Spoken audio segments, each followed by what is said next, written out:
It's getting hot, I know. I've been in your shoes, so I'll try to keep it brief. I appreciate the medal, and I appreciate the fact that it's a gold one.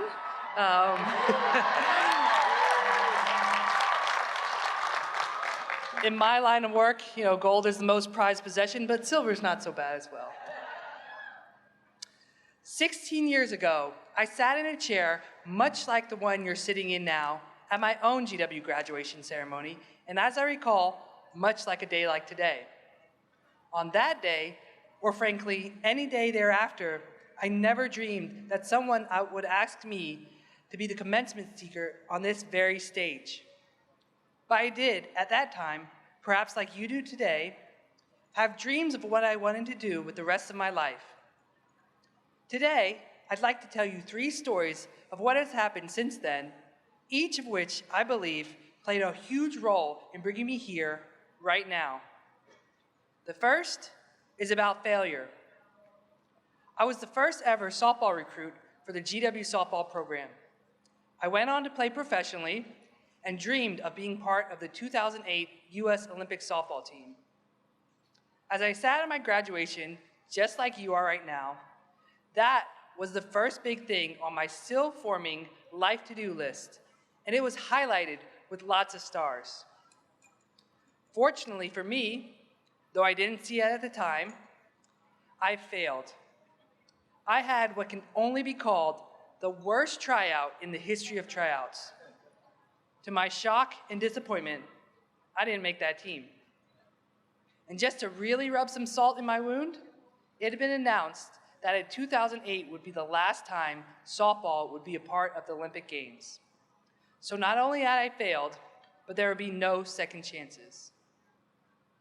Now, with the grace of perspective that comes from the passing of time, I know this was one of the best things that could have ever happened to me.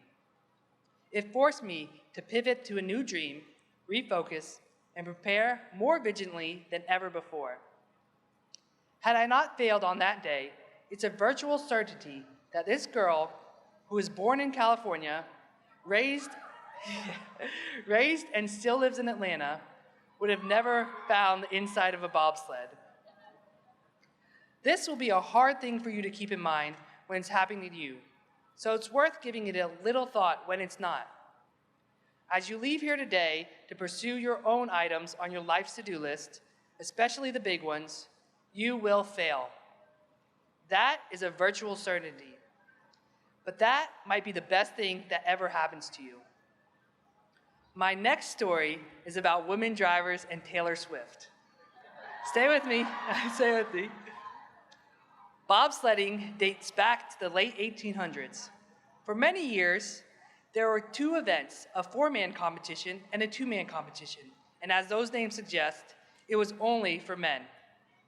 It wasn't until over 100 years later that the good old boys club finally allowed the ladies to compete in the Olympics. But women were only allowed to drive the smaller sleds, not the 4-man sleds. When I joined the sport, I thought this was ridiculous. For years, a number of other women in the sport and I pursued this change. During this time, I won my first 2 Olympic medals, which gave me a touch of credibility and helped amplify my voice in the matter. Finally, in 2014, they relented and allowed women to compete in the 4-man event. We had won our case. I would finally get to show the world that women can drive. It doesn't matter, 2-man, 4-man, we can drive.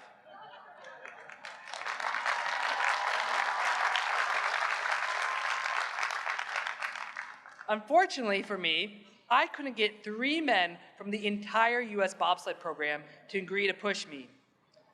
I couldn't field a team, and without a team, I wouldn't be able to compete. Keep in mind, just months before all of this, I had won an Olympic medal driving a sled. I had driven hundreds of bobsleds on tracks around the world. I was a proven entity in the sport, and yet none of the boys wanted to play with me. Can you imagine finally getting the official yes from the Bobsled Federation, but now I can't compete because the boys won't let me? That was until one man had the strength to go against the grain. He rallied the troops for me and found 2 other guys to join our team and push a sled. That man is my husband, Nick Taylor.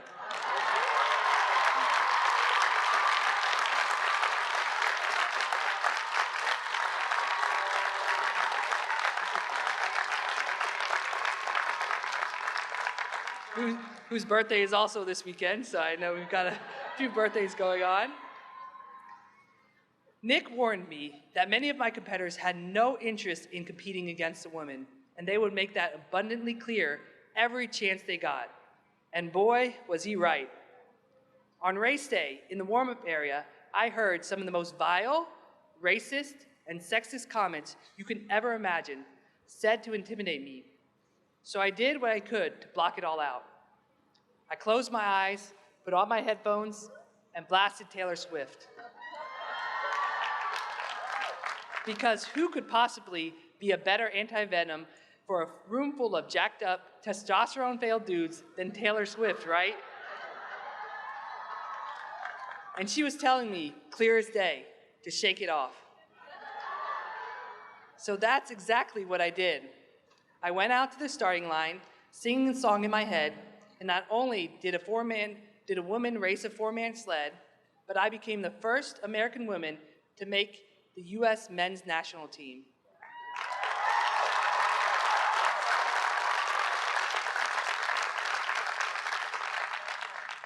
As you leave here today, know that there will be places that you are not wanted. There will be people who don't welcome you. Haters gonna hate. You may face racism, sexism, or countless other permutations of ignorance. When that happens to you, listen to Taylor, shake it off, and choose to drive down whatever path inspires you. My last story is about acceptance and control, and it happened just a few months ago. On January 29th, 2 days after arriving in Beijing, China, along with my one-year-old son, Nico, my husband, Nick, who is both my coach and a member of the U.S. men's bobsled team, and my father, who had come along to care for Nico, tested positive for COVID. Statistically speaking, I'm sure there are many of you who can relate. It's worth pointing out that prior to arriving to Beijing, we had been competing on the professional bobsled circuit in Europe. Like pretty much all professional sports during the pandemic era, a tightly controlled COVID bubble environment. We had been fully vaccinated, boosted, and been countless tested time after time. This test, I failed. And what this meant was that I might not be able to compete at the Olympics at all. What this meant was the last 4 years of my life chasing this Olympic dream might fall apart just days before the finish line. What this meant was that I would have to be isolated in a hotel room for the next 9 days, 24 hours a day. What this meant was that I would be away from my infant son overnight for the first time in his very young life, and that I would have to pump breast milk in my room and pass it to a hotel worker who would then bring it to my father in another room to feed my son. What this meant is that I would have to figure out how to turn my hotel room into a gym so I could prepare for the biggest athletic competition for my life. What this meant was that stress levels soared through the roof, and I had to call on every bit of energy I had that should have been going into preparing for my races to not completely break down mentally, physically, and emotionally. And for those of you thinking about competing at the Olympics, don't train for it in a hotel room. How did I get through all of this when it all appeared out of control? Well, I can smile about it now, but I wasn't smiling about it then. It wasn't easy, and it wasn't without lots of doubt, anger, and a few tears. I did one thing over and over again. I made a daily list of the things that I could have some control over, and that's all I focused on. Often, that list was short during this time, but there's always something that I could control, and many things I could not. But seeing the difference on a daily basis was what kept me sane and focused on the reason I came to Beijing in the first place. I could not control whether my twice daily COVID tests would turn up positive or negative. No sense of wasting energy on that. But I could control finding the heaviest objects in my room to use them as makeshift weights so I could continue training. So I did. I could not physically push a sled, jump in, and drive down the track, but I could do it in my mind. So I did, over and over again. I promise you, as you leave here today, there will be times in your life when it seems like everything is out of control.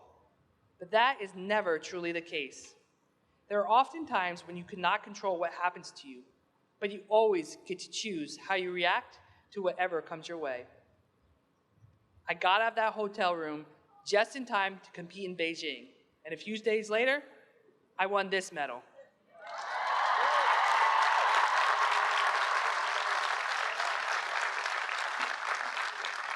And a few days after that, I won this medal. And that made me the most decorated Black athlete in the history of the Winter Olympic Games.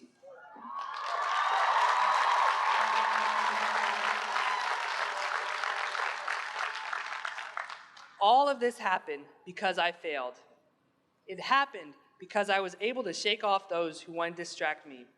And it happened because when things got really, really hard, I focused on what I could control.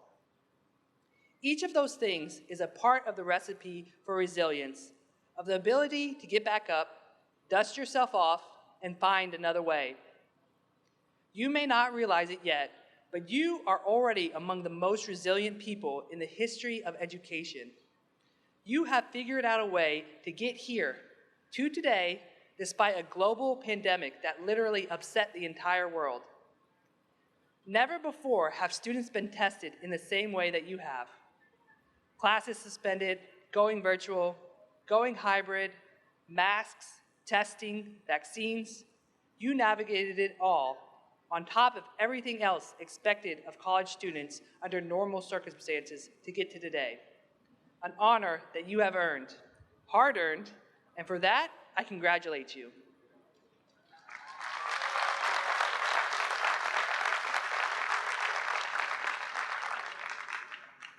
I hope that in the future, when you confront failure, when people try to stand in your way, when other unexpected challenges seem almost overwhelming, that you will look back today and know that among all the skills you honed here at the George Washington University, resilience may be the most important.